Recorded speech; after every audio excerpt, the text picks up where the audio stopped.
Terus helmnya ternyata menceng gitu ya. Ternyata miring gitu. Miring ternyata kan.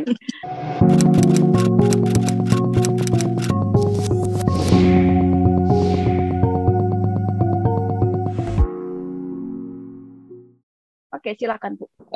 Pastor, dalam pelayanan, Yesus sering berkata, imanmu menyelamatkan engkau. Mohon penjelasannya, Pastor. Ini bukan bicara tentang keselamatan jiwa nanti diselamatkan ke surga.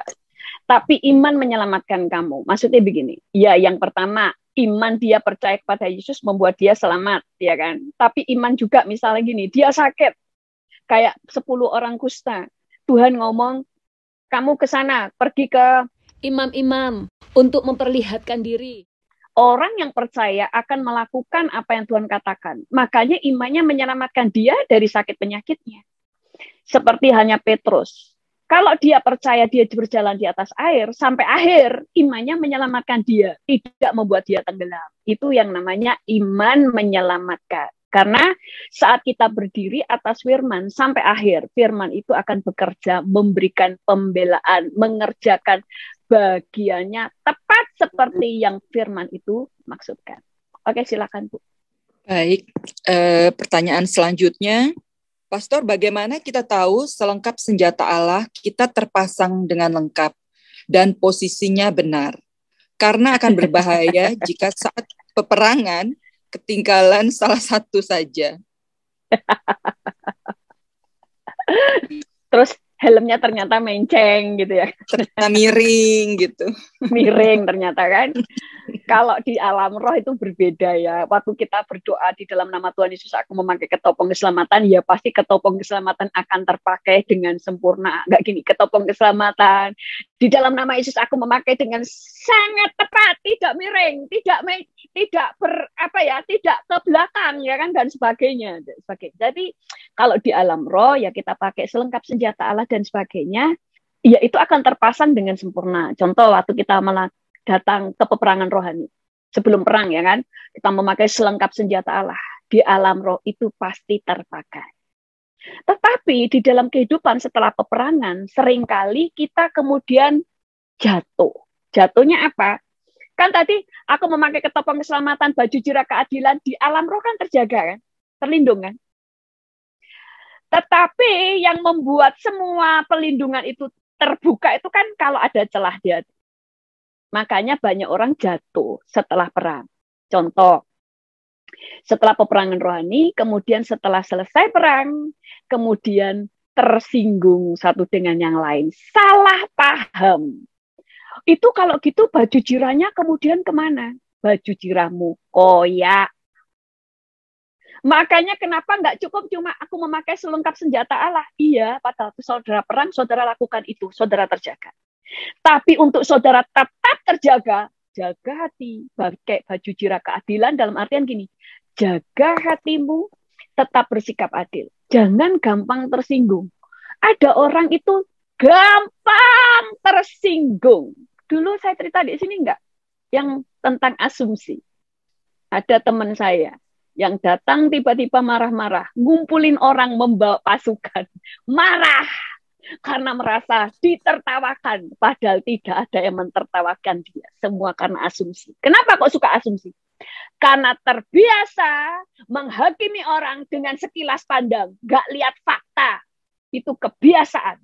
Dia tidak hanya membuat celah dirinya, dia memporak-porandakan hati orang lain. Tapi kalau orang-orang lainnya dewasa, dia berbuat begitu, ya semua orang tetap bisa jaga hatinya. Kalau sekeliling yang sama dengan dia, apa enggak jadi pemberontak semuanya. Nah, gitu. Makanya kita tidak bisa, harus bersikap adil. Segala sesuatu jangan menghakimi dengan sekilas pandang, jangan langsung marah hanya karena salah paham. Yaitu tadi, karena sekilas pandang, karena tidak bersikap adil, makanya cepat salah paham. Cepat tersinggung. Orang cepat tersinggung itu karena hatinya tidak pernah menimbang dengan adil. Adil itu gini loh, seorang hakim yang adil, dia tidak akan menjatuhkan hukuman atau vonis bersalah sebelum bukti-bukti terkumpul dengan lengkap.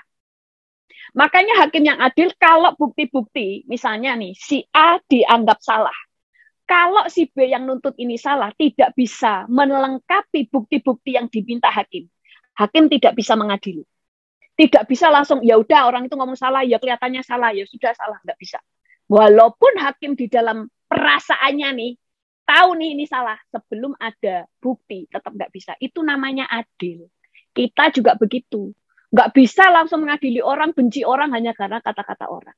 Hanya karena kita melihat dari apa yang kita lihat, karena mata kita bisa menipu. Oke, silakan Bu. Pertanyaan selanjutnya, Pastor, apakah persembahan saya menjadi tidak berkenan jika saya ada masalah dengan seseorang, meskipun saya terus belajar mengampuni orang tersebut, tapi kelihatannya orang itu tidak mau mengampuni saya. Bahkan saya sudah minta maaf kepada orang tersebut. Gini ya, kalau persembahan ya persembahan, ya kan? Kalau persembahan, saudara berikan persembahan, setiap hal itu kan punya nilai sendiri-sendiri. Contoh gini. Apa yang saudara tabur pasti saudara tuai. Saudara menabur keuangan, saudara akan menuai uang. Saudara menabur dengan ketulusan, saudara juga akan menuai dari setiap ketulusan saudara. Saudara menabur kasih, saudara menuai kasih. Saudara menabur kebencian, saudara menabur kebencian. Iya kan? Saudara sekarang menabur untuk pekerjaan Tuhan, saudara pasti akan menuai di situ dari apa yang saudara tabur. Saudara kemudian menolong banyak orang, memberi kemurahan, saudara juga akan menuai di situ.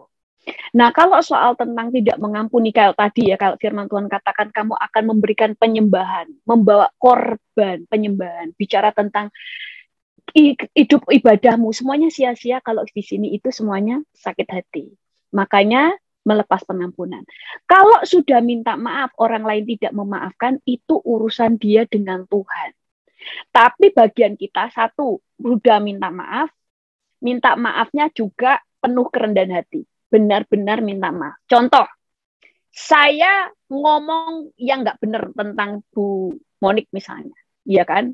Memfitnah atau saya ngomelin dia dengan kata-kata yang jelek misalnya, umpatan dan sebagainya, terus Bu Monik sakit hati. Terus saya bisa minta maafnya nggak gini, sorry yo, kadang-kadang orang sorry ya kalau aku ada yang nggak sengaja saya buat salah, itu namanya nggak minta maaf. Sudah tahu salahnya di mana, ngomongnya kalau nggak sengaja, itu namanya menambah sakit hati.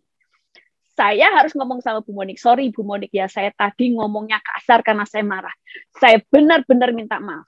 Permintaan maaf dan pertobatan saudara itu terlihat dengan apa? Saudara tulus minta maaf, saudara langsung ngomong saya tadi salah, saya minta maaf. Setelah itu tidak mengulangi lagi. Banyak orang minta maaf, tapi mengulangi terus-menerus. Jadi, kalau orang itu tidak memaafkan, itu urusan dia dengan Tuhan. Urusan kita, minta maaf, minta ampun sama Tuhan, berubah. Oke, silakan Bu Monik. Baik, pertanyaan selanjutnya. Shalom Pastor, saya kehilangan adik saya tahun 2006 dan adik saya berumur 33 tahun. Dan tahun 2021 saya kehilangan lagi adik saya berumur 47 tahun. Apakah itu kutuk mati muda? Mohon penjelasannya Pastor.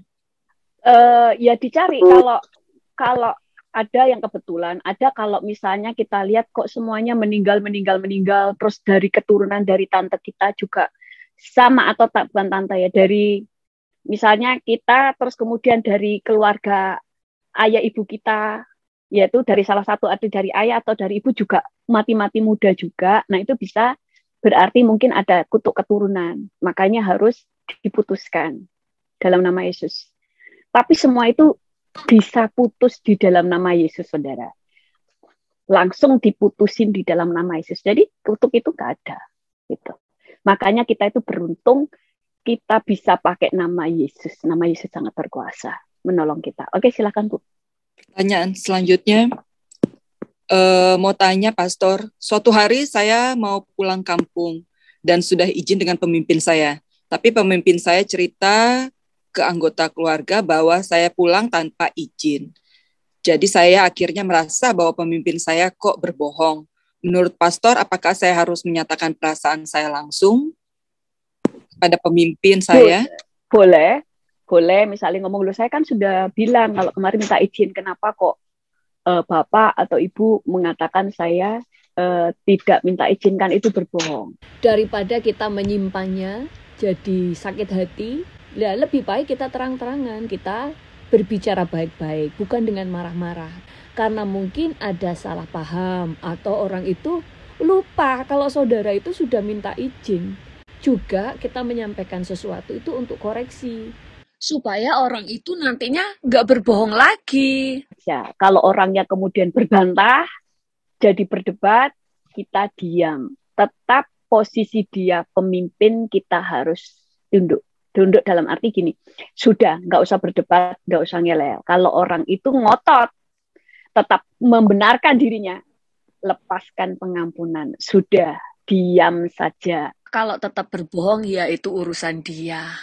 Itu namanya saudara berdiri atas kebenaran. Kalau saudara kemudian marah, saudara sama dengan dia. Kan kita kadang-kadang gini, mana katanya Tuhan itu yang penghakiman itu adalah haknya Tuhan. Kok orangnya gitu gak dihukum sama Tuhan? Ya enggak lah, saudara sudah menghukum kok. Ngapain Tuhan turun tangan, saudara sudah menghukum? Makanya Tuhan baru bertindak kalau saudara itu berdiri atas kebenaran. Sudah lepaskan pengampunan, tetap hormat, gak usah ngomong apa-apa. Tuhan tidak akan langsung menunjukkan pembelaannya. Tapi pada waktunya, Tuhan itu akan membuat terang saudara itu nyata. Membuktikan saudara itu benar. Itu pasti. Walaupun tidak secepat yang saudara pikirkan. Berdiri aja atas kebenaran. Oke, silakan Bu Monik.